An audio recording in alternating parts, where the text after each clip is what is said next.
పితా, పుత్ర, పవిత్రాత్మ నామంన ఆమేన్. ఈరోజు దేవుని వాగ్దానం.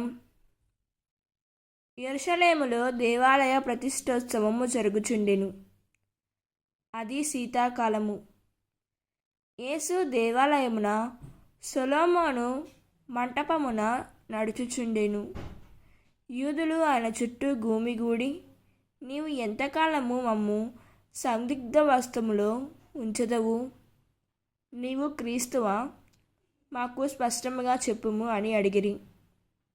అందుకు యేసు వారితో, నేను మీకు చెప్పితిని, కానీ మీరు నమ్ముటలేదు.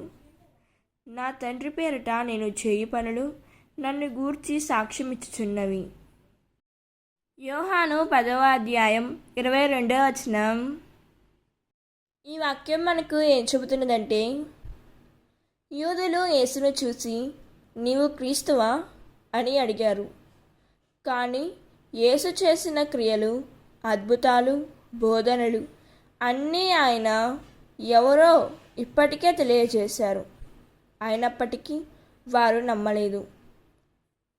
మన జీవితంలో కూడా దేవుడు ఎన్నో సూచనలు, ఆశీర్వాదాలు, సమాధానాలు ఇస్తున్నాడు.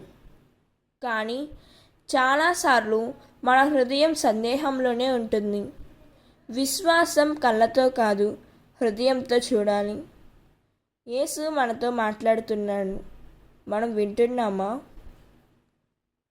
దేవుడు ఈ వాక్యం వింటున్న ప్రతి ఒక్కరిని దీవించునుగాక.